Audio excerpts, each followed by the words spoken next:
আসসালামু আলাইকুম, সাকিব এগ্রোর পক্ষ থেকে সবাইকে জানাই স্বাগত। আপনাদের ভিতরে অনেক খামারি বাইরে একটা প্রশ্ন ছিল যে চুন দেওয়ার কতদিন পরে লবণ দিব, অর্থাৎ পুকুরে চুন লবণ দিব, এই চুন লবণ দেওয়ার নিয়মটা কি, কিভাবে দিব এবং কি আমরা এটা কোন সময় দিব। আবার অনেক খামারি বাইরে জানেন না আসলে চুন লবণটা দেওয়ার দরকার আছে কিনা, বা আপনারা কোন মাছ চাষের ক্ষেত্রে লবণ দিবেন বা কোন মাছ চাষের ক্ষেত্রে চুন দিবেন সেটা অনেকে কিন্তু জানেন না। আজকে ইনশাআল্লাহ ডিটেল জানানোর চেষ্টা করবো। তো চলুন শুরু করা যাক। এখনও যারা চ্যানেলটিকে সাবস্ক্রাইব করেনি সাবস্ক্রাইব করে দেবেন এবং বেল বাটনটি প্রেস করে দেবেন, যাতে নতুন নতুন যত ভিডিও আসে সবগুলো দেখতে পারেন। দেখেন, আপনি যখন চুন লবণ দিতেছেন পুকুরে, সেক্ষেত্রে আপনার পুকুরের পরিবেশটা ভালো থাকবে। এখন আপনি বলতে পারেন যে ভাই আমার পুকুরের পরিবেশটা এমনি ভালো আছে, তাহলে চুন লবণ কেন দিব? তো প্রশ্ন হইতেই পারে। আবার অনেকে প্রশ্ন করতে পারেন যে আমি অমুক মাছ চাষ করতে, এই মাছের ক্ষেত্রে কি চুন দিতে হবে কিনা। দেখেন, যে কোনো মাছ চাষের ক্ষেত্রে শিং, মাগুর, পাবদা, গুলশা, তেলাপিয়া যাই হোক না কেন, চাষ উপযোগী যে কোনো মাছ, অর্থাৎ যেই মাছ চাষ করে আপনি বাণিজ্যিকভাবে লাভবান হতে পারবেন, সেই মাছ চাষ করতে গেলে অবশ্যই আপনাকে চুন এবং লবণ দিতে হবে। এখন এই চুন এবং লবণটা কেন দেবেন? চুন লবণ দুইটাই হলো প্রাকৃতিক প্রিজারভেটিভ হিসেবে কাজ করে, অর্থাৎ আপনার মাছের রোগ হইতে দিবে না, রোগ থেকে বাঁচাবে, পুকুরের পরিবেশ ভালো রাখবে, প্রাকৃতিক খাবার তৈরি করবে। এখন পুকুরে প্রাকৃতিক খাবার তৈরি হোক, সেটাকে আপনি চান না? অবশ্যই আপনি চাইবেন, কারণ কি কে না চায় যে বিনা খরচে খাবার তৈরি হোক? কে না চায় তার পুকুরের পরিবেশ ভালো থাকুক? মাছ চাষে খামারি বাইরের লোকসানে পড়ার মেইন কারণ থাকে মাছের রোগ। যদি রোগ হয়, রোগাক্রান্ত মাছ কিন্তু সহজে কিন্তু কেউ কিনতেও চায় না। আবার এই মাছটা কিন্তু সুস্থ করতে একটা খরচ আছে। অন্যদিকে দেখা যাচ্ছে কি রোগ মুক্ত হয়েছে ঠিক আছে, কিন্তু মাছের গায়ে বিভিন্ন ধরনের দাগ থাকার কারণে মাছের কিন্তু এরকম একটা দাম পাওয়া যায় না। তো খামারি বাইরা কিন্তু বড় একটা লোকসানে করে থাকেন রোগের কারণে। যদি আপনি পুকুরে চুন এবং লবণটা যদি সঠিক পরিমাণ ব্যবহার করে যান, সেক্ষেত্রে কিন্তু আপনার কিন্তু এই সমস্যা থেকে কিন্তু বেঁচে যেতে পারে। এখন কথা হলো, এই চুন এবং লবণ কখন ব্যবহার করব, কিভাবে ব্যবহার করব? চুন এবং লবণ আমরা মোটামুটি প্রতি মাসে ব্যবহার করব। তবে যদি শীতকালীন সময় হয় তাহলে 20 দিন থেকে 25 দিন পর পর আমাদের চুন ব্যবহার করতে হবে। তার লবণ কতদিন পর পর ব্যবহার করবো? লবণটা চুন ব্যবহার করার একদিন পরে ব্যবহার করা যায়। অনেক খামারি ভাইরা আছেন কি করেন, চুন এবং লবণ একসাথে মিশাই ব্যবহার করেন। এই কাজটা করাটা ঠিক না। আপনারা এই কাজটা না করে চুন আলাদা দিন, লবণটা আলাদা দিন। চুন ব্যবহার করার নিয়মটা হলো একদিন আগে ভিজিয়ে রাখবেন, 24 ঘন্টা আগে চুনটাকে ভিজিয়ে রাখবেন। ভিজিয়ে রেখে চুনটা আপনারা একদিন পরে প্রয়োগ করবেন। শীতকালীন সময় যে কোনো সময় প্রয়োগ করা যাবে, গরমকালীন সময় যে কোনো ঠান্ডা সময় অর্থাৎ সকালবেলা অথবা বিকালবেলা চুনটা প্রয়োগ করতে হবে। লবণ ব্যবহারের ক্ষেত্রে যে কোনো সময় লবণ ব্যবহার করা যায়, কোনো ধরনের সমস্যা হবে না। এখন কথা হলো, চুনটা কেন আমরা দিনের বেলা ব্যবহার করব না, গরমের সময় কেন ব্যবহার করব না? আমরা জানি শীতকালীন সময় বাদে যে কোনো গরমকালীন সময় আমরা জানি কি পিএইচ এর মাত্রাটা সূর্যের আলোর উপর নির্ভর করে। যখনই দিনের বেলা পিএইচ মাপবেন, দেখবেন যে আপনার পিএইচটা অনেক কিন্তু বেড়ে গেছে, অর্থাৎ পুকুরের পিএইচ বেড়ে গেছে, পানিটা গরম হয়ে আছে। এই সময় কিন্তু পানির পিএইচটা বেশি থাকে।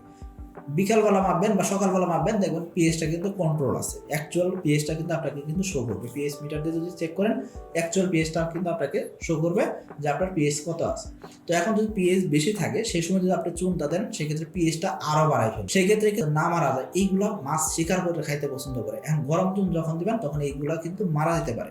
তো এই ক্ষেত্রে কিন্তু আপনার পুকুরে কিন্তু একটা ক্ষতি হয়ে গেল, বা প্রাকৃতিক খাবারের প্রাচুর্যতা কমে যেতে পারে। তো এই জন্য বলবো ঠান্ডা চুনটা দেওয়া সবচেয়ে উত্তম, ইনশাআল্লাহ আশা করি। এখন কথা হলো, চুন ব্যবহার করার পরে লবণটা কি দেওয়াটা বাধ্যতামূলক, নাকি লবণটা দিবই, মানে না দিলে চলবে? দেখেন, লবণটা হলো জীবাণুনাশকের মতো কাজ করবে এবং মাছের ইমিউনিটি সিস্টেমটা বাড়ায়, অর্থাৎ তার কিন্তু মাছ কিন্তু শক্তিশালী হইতে বাড়ায় দেবে।